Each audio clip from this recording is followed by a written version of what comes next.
Moi, c'est Lucas, et cette série a pour objectif de vous dévoiler mon processus pour arriver jusqu'à la full planche, en étant le plus transparent avec vous et en vous partageant mes stratégies de progression. Installe-toi confortablement et bienvenue dans l'épisode 4 du Road to Full Planche.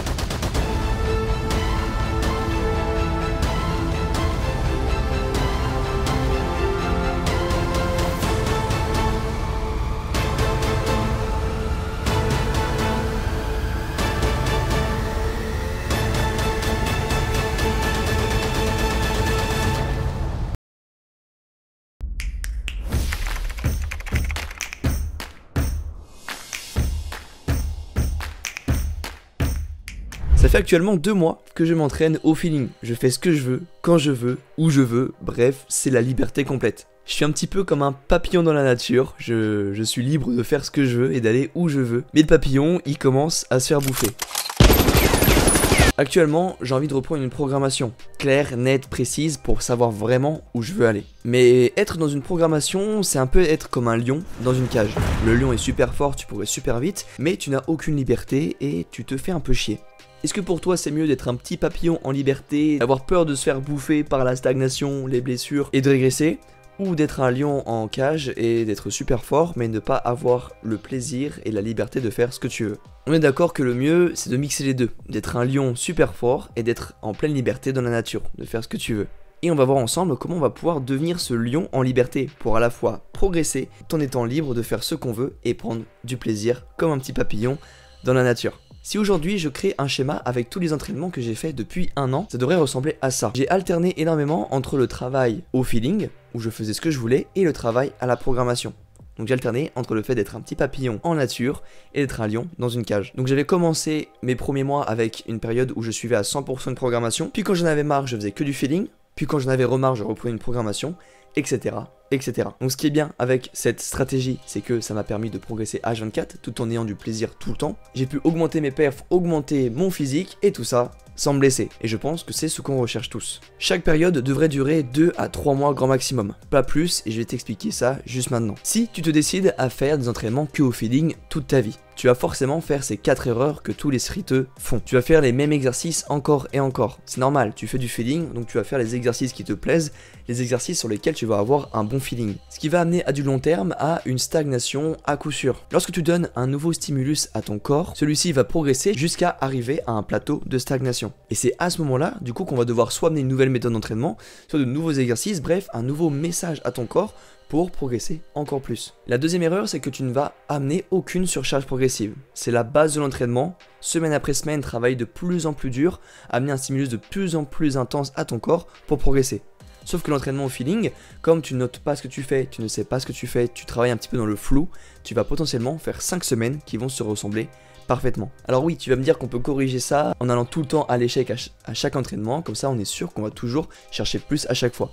Mais le travail à l'échec, c'est bien beau 2 secondes, mais c'est loin d'être une stratégie optimale si tu veux gagner énormément en force. Et nous, c'est ce qu'on veut avec le street, on veut gagner en force toute l'année. La troisième erreur, c'est que tu n'auras aucune stratégie pour corriger tes défauts. Tu fais du feeling, donc tu continues à faire tes mêmes exercices, mais quand est-ce que tu vas devoir du coup travailler ta technique, faire un deload, combien d'exercices que tu vas devoir faire, avec combien de répétitions, combien de volume, comment gérer l'intensité. Bref, tout ça, c'est des trucs que tu vas même pas gérer lorsque tu seras au feeling. Donc la quatrième erreur, tu l'as compris, c'est que tu accumules énormément de défauts qui vont être très durs à enlever par la suite lorsque tu commenceras à te rendre compte que ces défauts sont présents et qui vont te faire stagner énormément. Et je peux prendre mon cas pour la planche où tu pourras t'entraîner au feeling autant de fois que tu veux en faisant du bas de forme, du bas de forme, du bas de forme. Au bout de plusieurs mois, voire plusieurs années, corriger les défauts que tu as accumulés à cause du feeling, ça va être compliqué. Mais dans l'autre sens où tu veux avoir une programmation claire, nette et précise, avoir le meilleur programme du street workout pour progresser hyper vite, et bah ça a également plusieurs défauts. Et je vais t'en citer 4. Avec un programme parfait, la première erreur, c'est que tu te sous- ou surestimes très souvent. Tu vas soit créer une séance avec un volume trop faible ou une intensité trop faible, et à l'inverse, tu vas peut-être faire un volume trop intense, avec une intensité trop intense qui va amener à du surentraînement. Je pense que cette deuxième option, elle est pas folle. La deuxième erreur, c'est que tu ne pourras pas être flexible. Qu'est-ce qui va arriver si tu arrives à ta séance et que tu n'arrives même pas à faire la moitié de ce que tu as écrit sur ton cahier d'entraînement? Du coup, on va pas pouvoir réaliser la séance qu'on a faite, du coup ça nous oblige à modifier tout, et c'est un casse-tête sans fin lorsque tu as une programmation. Je t'invite à écouter mon podcast que j'ai fait récemment sur l'entraînement en calisthénie. La troisième erreur, c'est le manque de plaisir. Suivre une programmation, c'est chiant, faut noter, faut sortir son cas d'entraînement, on n'a pas forcément envie ni la foi pendant sa séance de penser à ça. Et souvent, sa programmation, elle est mal faite, donc on doit la changer toutes les 2 semaines. Dans la plupart des cas, on a un manque de connaissances sur la stratégie parfaite pour une bonne programmation. Et à moins de se faire coacher par quelqu'un qui nous délaisserait de cette charge, faut être autonome et il faut se former le plus possible. Donc tu as compris, la quatrième erreur, c'est que ça prend trop de temps d'avoir une programmation et c'est un casse-tête très chiant et je comprends que beaucoup de personnes ne peuvent pas le faire. Nous ce qu'on veut, on veut pas tomber dans l'extrême. L'extrême ne faire que du feeling et l'extrême de tomber dans une programmation parfaite. Et c'est ce que j'essaye de faire avec la full planche et c'est ce que je vais mettre en place pour les prochains mois. Je vais devenir le fameux lion dans la nature qui va pouvoir progresser non-stop tout en étant libre de faire ce qu'il veut. Si je reprends mon contexte, ça fait maintenant 2 mois que je suis au pur feeling sur la full planche, mais actuellement je commence un petit peu, en tant que papillon, à me faire bouffer de droite à gauche.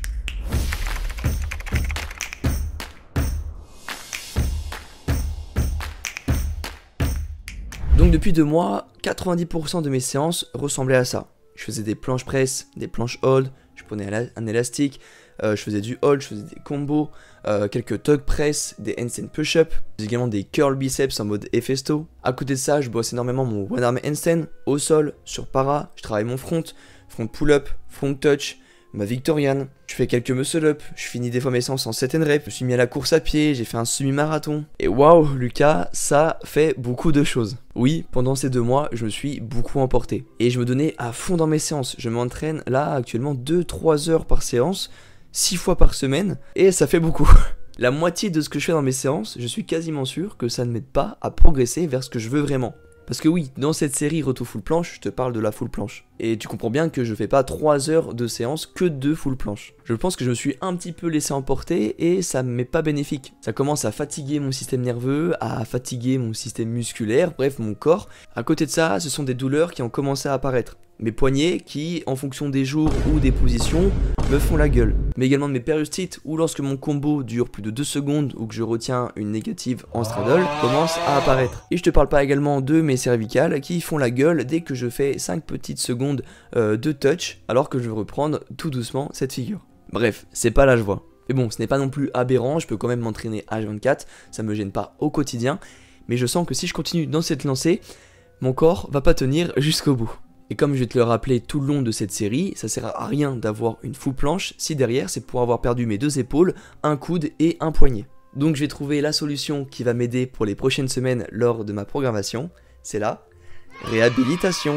Wouhou! Des exercices intelligents qui vont être bien choisis en fonction de mes douleurs et qui va permettre de réparer mon corps correctement. Je vais essayer d'amener la réhabilitation intelligemment dans mes séances pour pas que ça prenne trop de temps, pour que je puisse à la fois les amener dans mon échauffement et à l'intérieur de mes séances pour que je puisse progresser, ne plus me blesser, et voilà. Donc depuis peu, j'amène du renfort spécifique sur mon poignet. Prochainement, je vais également amener du renfort spécifique sur mes coudes et sur mes épaules pour maintenir quand même une bonne santé autour de ça. Je veux devenir un lion dans la nature, mais si un lion il lui manque 3 pattes, et il va pas survivre très longtemps. Donc t'as compris que je vais changer de stratégie pour les prochaines semaines. J'ai besoin de reprendre une programmation. Celle-ci va m'aider à travailler sur mes faiblesses que j'ai accumulées avec mes premiers mois dans ce Retour Full Planche.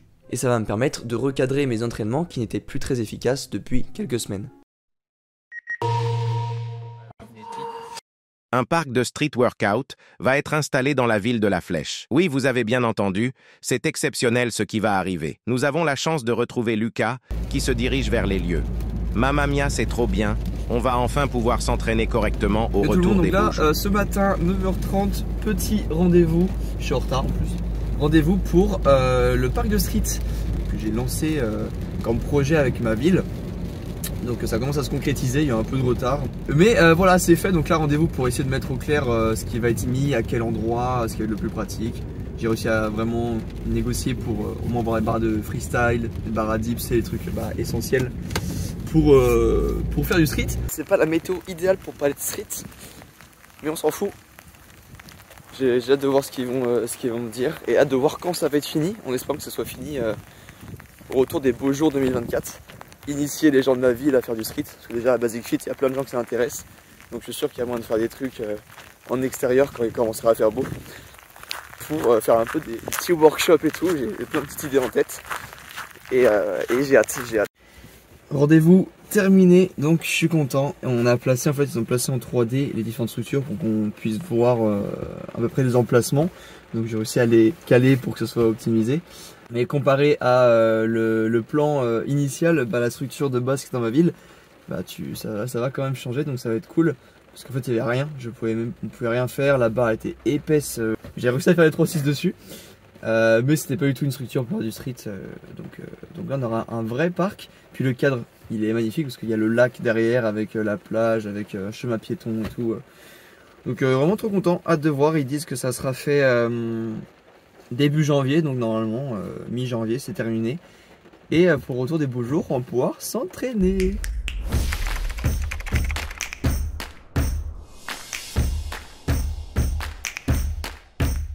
Donc quels sont les défauts que je vais travailler pour les prochains mois? Donc j'ai beaucoup augmenté ma force, donc ça c'est vraiment cool.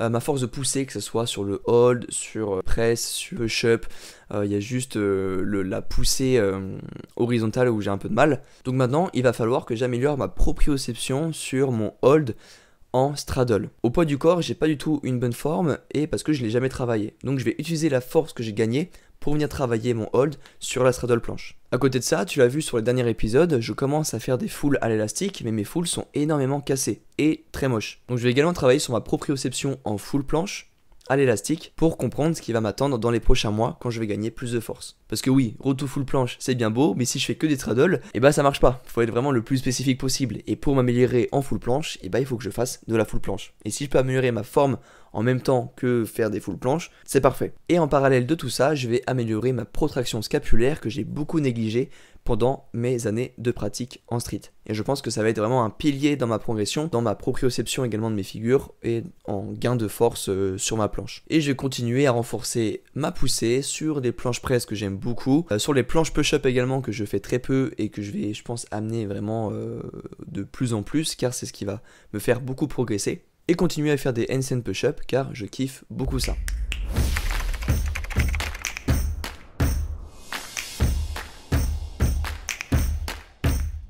Dans cette quatrième partie, je vais te parler de quelques tips qui m'ont énormément aidé pour la planche. Donc ce qui est cool, c'est parce que j'ai vraiment un œil nouveau sur cette figure et je vais pouvoir du coup choisir les tips qui m'ont vraiment aidé et les tips que je comprends pas encore ou les tips qui me sont complètement inutiles. Donc le premier tips que je connais déjà depuis un moment et qui m'a vraiment aidé, c'est la loi d'irradiation de Sherrington. Cette fameuse loi qui t'explique que plus tu vas venir serrer la barre et contracter fort ton corps lors de l'effort, plus tu vas emmagasiner de force et du coup être plus performant. Donc vulgairement ça veut dire quoi? C'est plus tu vas serrer fort ta barre lors de ta planche, plus tu vas du coup emmener de la force sur tous tes muscles pour tenir. Si tu serres fort ta barre au niveau du bras, tu vas du coup contracter tes avant-bras qui va contracter tes bras, qui va du coup contracter tes épaules, tes omoplates, et tout est un système de radiation. Un muscle tout seul contracté en synergie avec d'autres muscles va être plus fort que ce qu'il est contracté tout seul sans autres muscles. Tu peux essayer, toi, avec quelqu'un, en lui serrant la main simplement avec tes doigts. Si tu serres juste avec tes doigts, tu vas pas amener beaucoup de force. Mais si tu vas commencer à lui serrer avec toute ta main, tu vas amener plus de force. Si tu vas commencer à serrer sa main avec tout ton avant-bras, tu vas encore plus lui brailler la main. Si tu contractes l'entièreté de ton bras pour lui serrer la main, ça commence à faire mal. Et si tu vas chercher à contracter tout ton corps pour serrer la main, alors là, tu vas lui broyer les os. Il faut vraiment que tu aies cette vision-là pendant l'effort, de serrer la barre un maximum, et crois-moi que ça peut te faire débloquer des premières secondes. Le deuxième tips que j'ai découvert en m'entraînant au feeling, c'est de prendre le temps d'activer ton corps progressivement pendant ton échauffement. Des fois ça m'arrivait de bâcler un petit peu l'échauffement parce que je me sentais frais, je me sentais léger pendant, je sais pas, quelques pompes, quelques tucks, et je me dis, ok Lucas, aujourd'hui tu vas lâcher des grosses perfs. Et je m'amuse à lancer des holds et je tiens pas du tout. Mais quand je dis bien du tout, c'est que j'ai l'impression que mon cerveau et mes muscles ne sont pas du tout en adéquation. Donc c'est là que j'ai compris que le lien cerveau-muscle va être super important pour la planche. Que ta proprioception est la base pour tenir. Donc maintenant, je prends le temps de me délester énormément avec un élastique, mais d'avoir les connexions parfaites lors de ma straddle. De m'aligner parfaitement, de contracter parfaitement tous mes muscles, pour être sûr que lorsque je vais faire mes tentatives de hold sans élastique, je vais pouvoir tenir et battre potentiellement mon record. Donc prends bien le temps de t'échauffer, d'activer progressivement ton corps, d'avoir une surcharge progressive dans ton échauffement, et que si certaines fois tu as l'impression que ton corps se désactive lorsque tu lances ta figure, c'est parce que tu n'as pas fait ce travail de connexion cerveau-muscle dans ton échauffement. Le troisième tips, c'est peut-être celui qu'on m'a le plus donné, mais que j'ai pris le plus de temps à comprendre et à appliquer, parce que oui, on a beau des fois te donner des tips, le temps que tu vas prendre pour l'assimiler et l'amener dans ton entraînement et le comprendre, et ça peut être long. Et moi, ça a été le cas avec le fameux tendre les jambes. Merci tout le monde de m'avoir donné ce conseil. Lucas, tends tes jambes. Lucas, monte tes jambes. Tout le monde me voyait sur les straddles à me dire, Lucas, mais tends tes jambes, monte tes jambes, qu'est-ce que tu fais? Et je leur dis, mais je les tends mes jambes. Je les tends, bordel. Et en fait, je me suis rendu compte que je ne les tendais pas. Et le jour où j'ai commencé à tendre mes jambes et à doubler mon hold à l'élastique, et même au poids du corps, je me suis dit, ah oui. Donc c'est vrai que là, ça a eu un impact dans ma force. Parce qu'il y a tendre les jambes et tendre les jambes. Même si tu as l'impression d'avoir ouvert les jambes à maximum, c'est pas pour autant qu'ils sont tendus. C'est pas pour autant que tes muscles au niveau de tes cuisses, tes mollets et tes pieds sont contractés. Et c'est ça qui va faire la différence sur tendre les jambes. Lorsque par exemple, je suis sur une négative et que je tends un maximum les jambes comme si je voulais m'auto-grandir, comme si on me tirait, vous voyez la machine à torture là où vous tirez les bras et les pieds de chaque extrémité de votre corps, et je m'imagine être dans cette position, qu'on me tire un maximum mes pieds de chaque côté, et ça m'aide énormément à contracter tout mon corps pour tenir la position finale de la straddle. Donc si jamais tu es comme moi et on t'a dit souvent de tendre tes jambes lors de la straddle mais que tu ne comprends pas comment faire, et moi c'est le handstand qui m'a beaucoup aidé. Je me mettais juste en handstand et je m'amusais à vraiment tendre mes jambes un maximum pour comprendre ce que c'était de tendre mes jambes. Et c'est également les straddles négatives à l'élastique qui ont permis de comprendre ce que ça voulait vraiment dire de tendre ses jambes. Donc je suis encore qu'au début de ces petits tips que je mets en place, mais je sens que ça arrive et je sens que je suis dans le bon processus pour arriver jusqu'à ma full planche. J'espère en tout cas que tu vas pouvoir appliquer tous ces tips que je t'ai donnés dans cette vidéo. Je ne pense pas sortir l'épisode 5 début janvier. Je pense que je vais me laisser du coup le mois de janvier et la fin du mois de décembre pour progresser en planche et du coup avoir une bonne vidéo à faire début février. Je vais également couper les réseaux sociaux pour fin décembre, donc j'ai profité des fêtes de mes proches et de mes amis. J'espère sincèrement que cet épisode 4 t'a plu sur le road to full planche, que je suis le plus transparent, le plus honnête, en essayant de te donner les meilleurs conseils pour que toi aussi tu progresses. Je suis en train en ce moment d'essayer un petit peu de changer mes stratégies sur les réseaux sociaux, c'est pas facile. Mais l'objectif de devenir une référence dans ce sport reste dans le plus profond de mon cœur, donc on va y arriver. Vous inquiétez pas. Et si vous voulez m'aider à atteindre cet objectif et à me montrer à quel point cette série vous plaît, n'hésitez pas à me mettre un petit commentaire et ça me ferait énormément plaisir. Sur ce, c'était Lucas. Je te dis à la semaine prochaine pour une nouvelle vidéo. Ciao, ciao.